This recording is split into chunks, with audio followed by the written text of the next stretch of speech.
이 7월과 8월은 굉장히 중요한 달입니다. 이 비트코인에도 그리고 미국에도. 왜 그럴까요? 네, 바로 지금은 이 미국의 본회의 기간인데 이 비트코인의 날봉상 차트 머리 위에 있는 이 강력한 구름대가 저항 구간이 될 기간이 지금 미국의 본회의 기간과 맞물려 있다라는 점이 중요하다라는 겁니다. 그럼 그게 왜 중요한 건데? 네, 이번 본회의 기간이 끝이 나면 미국은 이렇게 여름 대규모 휴회에 다시 들어가게 됩니다. 그 전에 미국은 이 클래리티 법안을 통과시켜야 하는 거죠. 이 어제 있었던 CPI 지표 그리고 오늘 있을 PPI 생산자 물가 지수에 더해서 앞으로 있을 본회의 기간에 이 미국이 통과시켜야 할 클래리티 법안이 왜 통과시킬까 말까가 아닌 이 통과를 꼭 시켜야만 하는 법안인지 같이 한번 알아보도록 하겠습니다.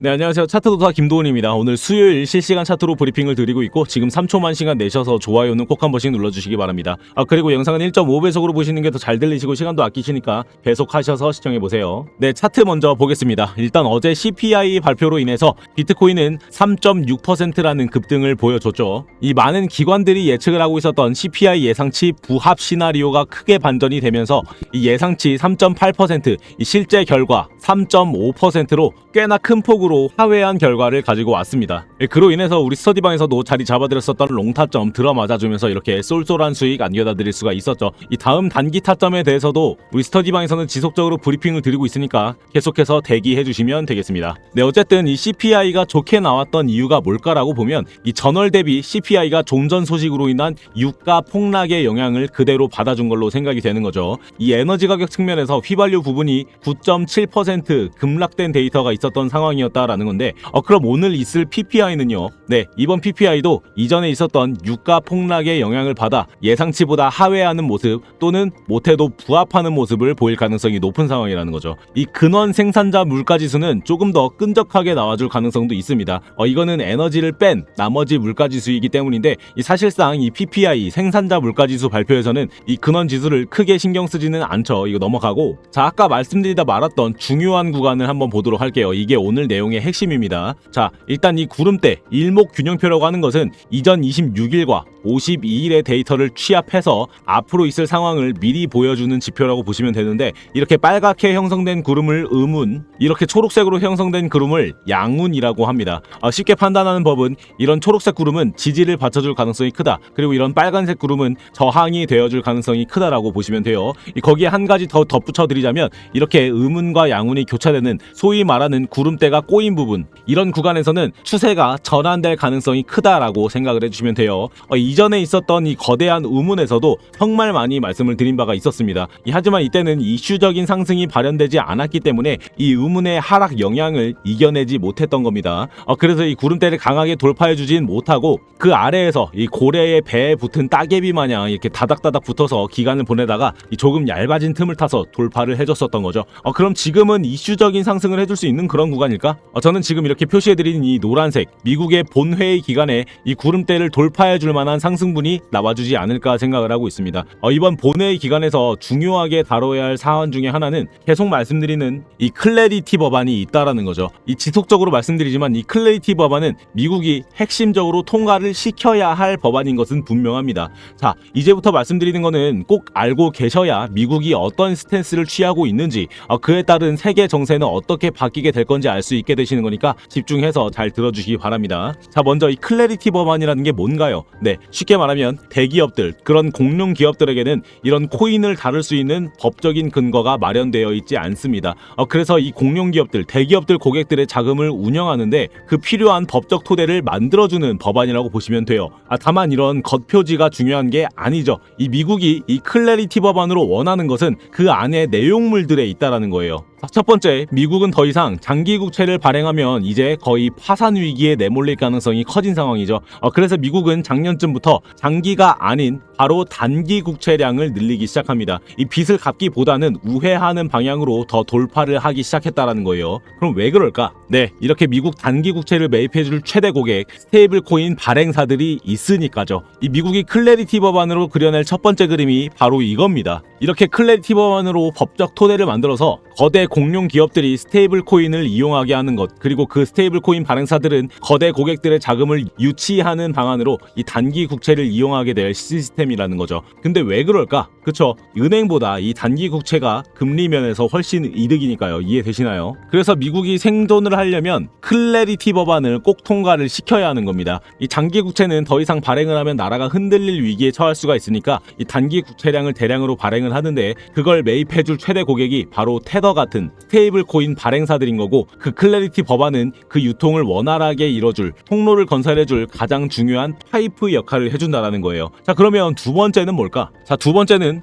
오픈 USD라는 프로젝트 때문입니다. 이 오픈 USD는 미국 역사상 가장 거대하고 강력한 동맹군들이 뭉쳐서 만드는 대기업 연합 스테이블 코인 프로젝트입니다. 이게 어떤 거냐면, 이 기존의 대표적인 스테이블 코인인 테더나 서클들은 보통 코인 거래소 안에서 이렇게 다른 코인들을 사기 위한 카지노 칩 같은 역할을 해왔죠. 그저 환전용 칩이었던 거예요. 지금도 일상생활에서 이 스테이블 코인을 쓰는 일은 아직까진 드문 상황입니다. 그 점을 파고든 게 바로 이 오픈 USD라는 거죠. 이 오픈 USD의 지향점은 이 스테이블 코인이 거래소 안에서만 도는 칩 같은 역할이 아닌 전 세계 인터넷 결제망에서 직접 이식이 되고 이 실제 서비스와 물건 등을 결제할 수 있는 화폐로서의 역할을 하기를 지향하는 프로젝트인 겁니다. 이 프로젝트에 참여한 기업들은 140여 개가 넘는 글로벌 공룡 기업들이 연합을 하고 있고, 우리 국내 기업들도 참여를 하기 시작했죠. 이 프로젝트는 글로벌 온라인 결제 솔루션 기업이자 미국 다우존스 지수의 구성 기업의 90%, 그리고 나스닥 100대 기업 중 80% 이상이 이용 중인 기업, 바로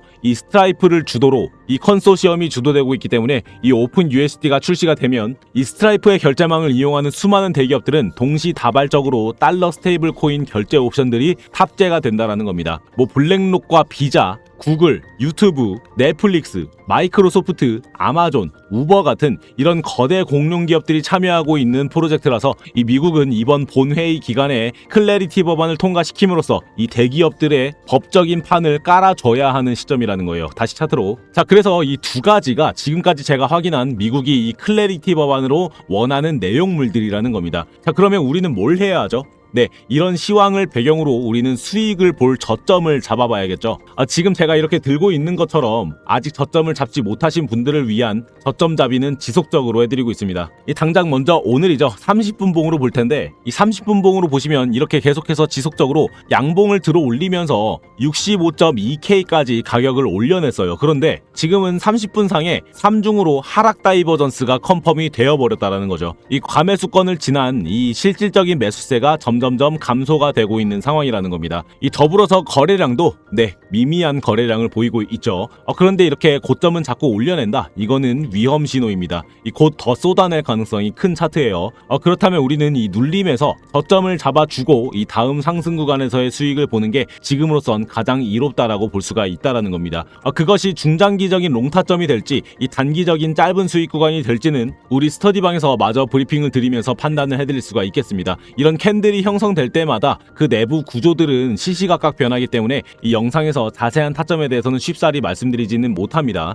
그래서 이렇게 실시간으로 수정드릴 사항들은 수정해드리면서 가장 안전하고 합리적인 자리를 잡아드리는 거고, 입장하실 때 여러분은 그저 좋아요 한 번씩만 눌러주시면 충분합니다. 그래서 입장하시는 방법은 지금 영상을 밑으로 내려보셨을 때 제가 적어둔 링크가 하나 있는데, 이걸 클릭하시면 핸드폰에서는 바로 문자를 보내는 문자 화면으로 넘어가시게 될 거예요. 그때 그대로 전송 버튼 눌러주시면 바로 스터디방 신청이 되시는 거니까 더 쉽게 신청하실 수 있으실 겁니다. 그리고 컴퓨터로 보시는 분들은 구글 폼 화면이 보이실 텐데, 스터디방 신청에 체크를 해주신 다음에 답변과 함께 제출해 주시면 신청 완료 되실 겁니다. 그리고 오시면 여러분들 손으로 직접 매매를 하시게 되는 거니까 자유롭게 하시되 영 어렵다 싶으시면 그냥 퇴장하셔도 괜찮습니다. 네, 그래서 다시 오늘 내용을 정리를 해보도록 하죠. 이 CPI 호재로 올려진 차트이긴 하지만 기술적으로 단기적인 하락 다이버전스라는 하락 신호가 컨펌된 상황이라 이 단기 눌림을 좀 더 이용하시는 게 좋겠다. 그리고 이 7월과 8월 초 사이에는 미국의 본회의 기간인데, 이 기간에 이 클래리티 법안을 극적 통과시켜야 미국이 생존할 수 있는 토대가 마련이 될 수가 있다. 그 이유는 두 가지, 이 단기 국채를 대량 매입해줄 스테이블 코인 발행사의 부흥, 그리고 이 오픈 USD를 통한 달러 스테이블 코인 패권, 이 두 가지로 미국은 다시 달러 패권을 쥐고 일어서는 그림을 그리고 있다. 그래서 이 다음에 있을 저점 그리고 앞으로 이 클래리티 법안이 어떻게 흘러가게 되는지 계속해서 영상으로 브리핑을 드리고 있으니까 아직 구독이 안 되어 있으신 분들은 지금 구독 누르셔서 매일 나오는 관점 참고해보시고 좋은 자리도 같이 찾아가 보시는 걸 권장을 드립니다. 이 구독을 눌러주시면 이렇게 차트 보실 때 써먹기 좋은 보조지표들도 무료로 나눠드리고 있으니까 신청하셔서 쉽게 수익 봐보시는 것도 괜찮겠죠. 이 지표는 AI 기반으로 타점을 봐주는 지표라고 보시면 되고 제가 엘리어트 파동이나 ICT나 패턴 등등 다양한 매매법들을 종합해서 입력을 해둔 다음에 AI가 스스로 학습도 할 수 있게 만들어 둔 겁니다. 그래서 이렇게 갑자기 꺾이는 자리나 갑자기 나오는 받는 자리까지는 아니어도 이렇게 안정적인 신호가 나왔을 때 진입만 잘 해주면 다음 신호가 나올 때까지 어느 정도의 수익 구간은 가져갈 수가 있는 지표니까 이 말씀드린 영상 아래에 있는 링크 클릭 후에 신청해 보셔서 쉽게 먹을 수 있는 수익 구간들 가져가 보시기 바랍니다. 네, 이제 비트코인은 점차 반등을 가져오면서 큰 상승 구간을 만들어내는 그런 구간에 들어와 있다라고 볼 수가 있습니다. 거기서 나올 수 있는 변수들은 언제나 열려는 있지만 실시간으로 빠른 대응을 하다 보면 큰 손실은 막을 수 있다라는 거 잊지 마세요. 그리고 항상 말씀드리지만 비트코인 투자는 단순히 방향만 맞춰내는 이런 홀짝 게임이 아니라 이런 구간마다에서의 반응을 보고 움직이는 대응의 영역입니다. 그래서 실시간으로 변하는 분봉 구조를 파악하기가 어려우시다면 제가 나침반이 되어드리는 스터디방에서 함께 안전하게 수익 봐보시기 바라고요. 오늘 영상이 여러분 매매에 도움이 되었길 바라면서 영상은 여기서 마무리하도록 하겠습니다. 저는 다음 영상에서 더 나은 타점으로 다시 찾아뵙겠습니다. 차트도사 김도훈이었습니다. 감사합니다.